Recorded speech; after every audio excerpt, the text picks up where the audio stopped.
We all know protein powders, well, they're a popular alternative, especially for those always on the go, whether you're traveling, sports, kids, but it can be a daunting task to buy, as we know there's so many unknown ingredients and several different varieties to look out for. So we've brought in holistic nutritionist Trionne Moore. She's going to show us her top tips on how to properly buy and consume protein powders. Before we get into all that, there's always the debate. How much is enough? We keep hearing you need to eat more. Why do we need it? And on average, how much do we need a day? It varies from person to person, depends on your body size, your age, your activity level, lots and lots of variables. I'd like to look at people's energy levels, you know, what's happening with their body composition as well. A ballpark range might be 50 grams to 100 grams per day, again, depending on those many variables. And make sure you have it in your breakfast to set up the day. It is a really good way to start your day because we know that when you have a good amount of protein for breakfast, it actually attenuates your food cravings and appetite throughout the entire day, so less junk food in right up until bedtime. Keeps you satiated. It does. This looks very delicious. Yes, there's lots of foods already out there with protein in them, but you can add it to your own. So I add it to my homemade muffins, my homemade chia pudding, which is that one. It's so good. How did you get rid of all the lumps and bumps? You just blend it. You blend it. And then nobody knows. The whole family doesn't know. And what else is in there? We have a chocolate almond milk, right, just for a little bit of sweetness, and some strawberries as well.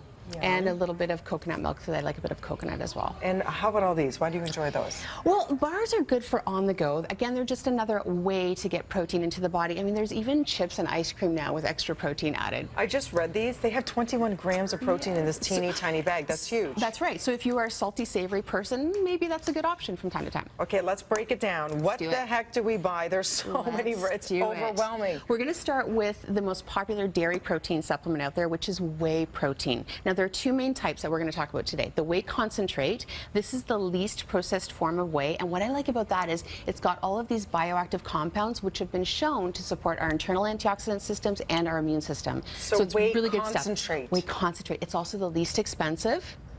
And for that reason, I think it's good. It tastes really nice as well. Whey isolate. Whey isolate. So this has a little bit more of a protein content than the whey concentrate. So it's over 90% protein, but because it is a little more processed, some of those bioactive compounds may not be there. And it is more expensive. So when you're looking at isolate, the price point will be higher. I think we do have graphics for both of them in terms of what to look for when it comes to investing in whey, and which is the better bang for your buck, because they do cost a lot of money too. They do. So no matter what whey I get, I look for organic, or at the very least non-GMO. I also look for something that is New Zealand whey or grass-fed, ideally grass-fed year-round. Okay. And I look for something that's really low temperature processed, and it will say that if it is, because that'll keep the whey fractions intact and less denatured. It's better for your overall health. No way. Mm-hmm. No way. Seriously. No way. Yes. Way. Yeah. Okay. Trionne, work with me.